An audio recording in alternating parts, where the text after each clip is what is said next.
దశమ భాగం అనేది ఖచ్చితంగా ఇవ్వాలి. కానీ ఎవరికి ఇవ్వాలి? దశమ భాగం తీసుకుని అకౌంట్లో వేసుకుని కార్లు కొనుక్కునే వాళ్ళకి కాదు, అర్థమవుతుందా?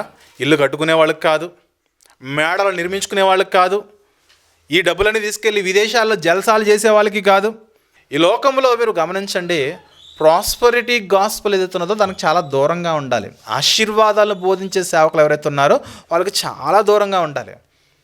మేము పరిచర్య ప్రారంభించినప్పుడు మాకు ఏమీ లేదండి, కానీ ఈరోజు మేము అనేకమైన వాటిని సంపాదించుకున్నామండి, ఇదంతా దేవుడిచ్చిందని చెబుతూ ఉంటారు. నో నో నో నో అది దేవునికి వ్యతిరేకమైనదే. అది దేవుని దృష్టిలో అది వ్యతిరేకమైన సేవ. చాలామంది ఈరోజు వాళ్ళు కొనుక్కున్న బిల్డింగ్ను కానీ, వారు కొనుక్కున్న బస్సులను కానీ, వారు కొనుక్కున్న కార్లు కానీ, లగ్జరీ కార్లను చూపిస్తారు. మేము దేవుని సేవ చేయడం వల్ల దేవుడు మమ్మల్ని బ్లెస్ చేశాడని చూపిస్తుంటారు. నో, దేవుని పాయింట్ ఆఫ్ వ్యూ చెబుతామేనండి, దేవుని కోణం చెబుతామేనండి. పరిచర్యలోనికి వచ్చినప్పుడు ఒక సేవకుడు ఎలాగైతే ఉన్నాడో ఆ సేవకుడు చచ్చిపోయేంత వరకు ఆ సేవకుడు అలానే ఉంటే ఆ పరిచర్య దేవునికి ఇష్టమైన సేవ. పరిచర్యలోకి వచ్చినప్పుడు నువ్వు వేటినైతే కలిగి ఉన్నావో నువ్వు చచ్చేంత వరకు కూడా నువ్వు అలాంటి లైఫ్ స్టైల్ని మెయింటైన్ చేయాలి. లేదండి దశమ భాగాల చేత నేను కారు కొనుక్కున్నాను, దశమ భాగాల వల్ల మరి పొలం కొనుక్కున్నాను, దశమ భాగాల వల్ల ఇల్లు కట్టుకున్నాను, దశమ భాగాల వల్ల ఉన్నతమైన స్థితులను బ్రతుకుతున్నానంటే నో. దశమ భాగం అనేది నీవు సంపాదించుకోవడానికి కాదు, దశమ భాగం అనేది నీవు కూడబెట్టుకోవడానికి కాదు, దశమ భాగం అనేది నీకు కావలసిన లగ్జరీ వస్తువులు సమకూర్చుకోవడం కాదు, కానీ దశమ భాగం అనేది నీవు పోషింపబడడం వేరు, కావలసిన వాటికంటే ఎక్కువగా సమకూర్చుకొని లగ్జరీగా సుఖముగా జీవించడం వేరు. దశమ భాగం అనేది మీరు బాగా గమనించండి. దశమ భాగం అనేది కేవలము సేవకుని పోషణ నిమిత్తము, తర్వాత సంఘములో బీద వెధవరాళ్ళు ఎవరైతే ఉన్నారో వారి పోషణ నిమిత్తము, పరదేశాలు ఎవరైతే ఉన్నారో వారి పోషణ నిమిత్తము, తల్లిదండ్రులు లేని అనాథలు ఎవరైతే ఉన్నారో వారి పోషణ నిమిత్తం దశమ భాగం వాడలే. కానీ వాళ్ళని అన్యాయం చేసేసి బీద వెధవరాళ్ళకి ఇవ్వకుండా, తల్లిదండ్రులు లేని అనాథలకి ఇవ్వకుండా, లేదంటే పరదేశాలకి ఇవ్వకుండా కేవలం దశమ భాగం అంతా నువ్వే మెక్కేసి నీ స్వాస్థ్యమును పెంచుకున్నావు అనుకోండి, దేవుడు ఊరుకోడు, జాగ్రత్త. లేవీలను ఏమన్నాడు చెప్పండి? నేను మీకు ఆస్తిని ఇవ్వను అన్నాడా? దానికి అర్థం ఏంటి? మీకు ఆస్తి ఉండకూడదు, మీకున్న ఏకైక ఆస్తిని నేనే.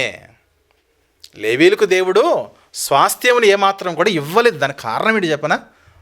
మీరు పరిచర్యలోనికి వచ్చిన మొదటి స్థితి ఏదైతే ఉన్నదో చివరి స్థితి వరకు కూడా అలాగే ఉండాలి. అంటే ప్రతి కానుకను కూడా ఏం చేయాలంటే సంఘం యొక్క అభివృద్ధి కొరకు ఉపయోగించాలి, నీ పోషణ కొరకు ఉపయోగించుకో. తర్వాత నీ సంఘంలో ఎవరు బలహీనలు ఉన్నారో వారి కొరకు వినియోగించు. అది కూడా సమృద్ధిగా ఉంటే గనక బయట సమాజానికి వెళ్ళి అనేక మంది తిండి లేని స్థితిలో ఉన్నారు, అనేక మంది నీళ్ళు లేని స్థితిలో ఉన్నారు, అనేక మంది వాక్యము అందని స్థితిలో ఉన్నారు, అనేక మందికి సువార్త లేని స్థితిలో ఉన్నారు, అనేకమైన ప్రాంతాలలో చిన్న చిన్న కనీస అవసరాలు కూడా లేనివారు అనేక మంది ఉన్నారు. వారిని ఆదుకో. అందుకొరకు దేవుడు సిస్టమ్ పెట్టాడు, దశమ భాగం అనే సిస్టమ్. దశమ భాగం మనం ఖచ్చితంగా ఇవ్వాలంటే బాగా గమనించండి, ఖచ్చితంగా ఇవ్వాలి. దశమ భాగం అనేది ఖచ్చితంగా ఇవ్వాలి. కానీ ఎవరికి ఇవ్వాలి? దశమ భాగం తీసుకుని అకౌంట్లో వేసుకుని కార్లు కొనుక్కునే వాళ్ళకి కాదు, అర్థమవుతుందా? ఇల్లు కట్టుకునే వాళ్ళకి కాదు, మేడలు నిర్మించుకునే వాళ్ళకి కాదు, ఈ డబ్బులన్నీ తీసుకెళ్ళి విదేశాల్లో జల్సాలు చేసే వాళ్ళకి కాదు. ఈరోజు ఇది ఫ్యాషన్ అయిపోయింది, ఇక్కడ సంపాదించుకోవడము, టూర్లు వెళ్ళిపోవడం. కొంతమంది సేవకులను చూస్తే వీళ్ళు పరిచర్య చేసే దినాలు తక్కువ, బయట దేశాల్లో ఉండే వారు వీడియోలు పెట్టే ఆ వీడియోలు ఎక్కువ ఉంటాయి. చూడండి, ఏమంటే దేవుడు మమ్మల్ని ఆశీర్వదించాడు. ఆశీర్వాదం అది కాదు. ఒక సేవకునికి ఉండవలసిన స్వాస్థ్యము కేవలం దేవుడు మాత్రమే.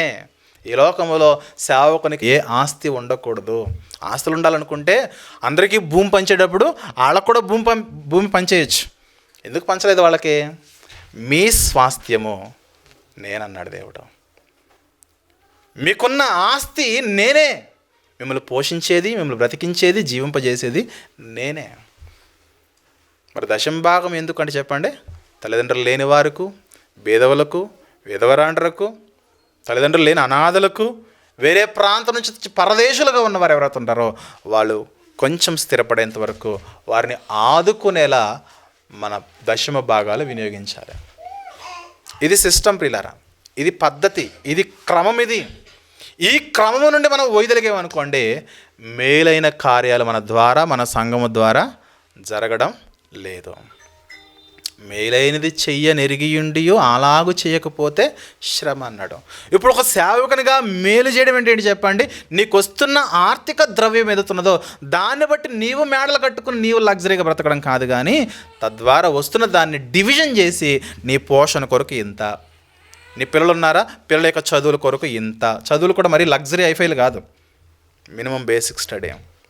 అందరూ పిల్లలు ఎలాగైతే సంఘంలో అందరూ పిల్లలు ఎలాగైతే చదువుకుంటున్నారో మన పిల్లలు కూడా అలాగే ఉండాలి. అలా ఆలోచన చేయగలగాలి. సేవకుడు అనేవాడు అలా ఆలోచన చేయగలగాలి. ఈరోజు ఎందుకు ఈ విషయాలు చెప్తానంటే, ఎక్కడెక్కడో టీవీల్లో కనబడే వాళ్ళకి కూడా దశమ భాగాలు పంపిస్తూ ఉంటారు. క్యూఆర్ కోడ్లు ఇస్తున్నారు, గూగుల్ పే, ఫోన్పే నెంబర్లు ఉన్నాయి. ఆ సేవకుడు ఆ డబ్బులన్నింటిని పట్టుకుని లగ్జరీగా బ్రతుకుతాం. వాళ్ళ లగ్జరీ మనకు కనబడిపోద్ది. ఆ యూట్యూబ్లో, ఫేస్బుక్లో, ఆ సోషల్ మీడియాలో పెట్టే వీడియోలు మనకు కనబడిపోతాయి. మన జీవితంలో పరిచర్యలోనికి, సేవలోనికి వచ్చిన సేవకుడు ప్రారంభంలో ఎలాగున్నాడో, ఏమి కలిగి ఉన్నాడో, ఎండింగ్ వరకు వాటినే మెయింటైన్ చేయాలి. అది భక్తి అంటే, అది భక్తి జీవితం అంటే. దాన్నే మేలైనది చేయనెరిగియుండి అలా చేయడం అంటే అదే. సంఘాల్లో విధవరాళ్ళు ఉంటారు, తల్లిదండ్రులు లేని అనాథలు ఉంటారు, ఆకలి దప్పికలు కలిగిన వారు ఉంటారు, అనేకమైన ఇబ్బందుల్లో కలిగిన వారు ఉంటారు, ఆ రోజుకి ఆ రోజు కష్టపడి తినేవాళ్ళు ఉంటారు. వాళ్ళకి అనుకోని శ్రమ వచ్చింది అనుకోండి, ఆదుకోవాలి. అది పరిచర్య అంటే, అది పరిచర్య అంటే. అంతేగాని దేవుడు నన్ను బ్లెస్ చేస్తాడండి, మిమ్మల్ని కూడా బ్లెస్ చేస్తాడంటే, నేను బ్లెస్ చేస్తే నువ్వెందుకు కానుకలు అడుక్కుంటున్నావు? అర్థమవుతుందా? దేవుడు నేను బ్లెస్ చేస్తే నువ్వెందుకు మళ్ళీ గూగుల్ పే, ఫోన్పే నెంబర్లు ఎందుకు, ఇక క్యూఆర్ కోడ్లు ఎందుకు? ఇక అదే తీసుకునేవాడు ధనవంతుడు అవుతున్నాడు, ఇచ్చే విశ్వాసం మాత్రము పేదవాడిగా ఉంటున్నాడు. అందుకే చెప్పిన ప్రారంభంలో, ఈరోజు సమాజంలో ఉన్న క్రిస్టియానిటీ వేరు, బైబిల్లో ఉన్న క్రైస్తవ్యము వేరు. అందుకే మన జీవితంలో మనం వెంబడిస్తే బైబిల్లోనికి తొంగి చూసి బైబిల్ క్రిస్టియానిటీలో మనం ప్రవేశించాలి, కానీ లోకంలో ఉన్న క్రిస్టియాని మనం చూడొద్దు. దశమ భాగం మనం ఎందుకు ఇవ్వాలి చెప్పండి? అందుకు ఇవ్వాలి. ఎలా? ఎవరైతే వాటిని సక్రమంగా వినియోగిస్తున్నారో వారికి వాటిని మనం ఇచ్చే స్థితిలో ఉండాలి.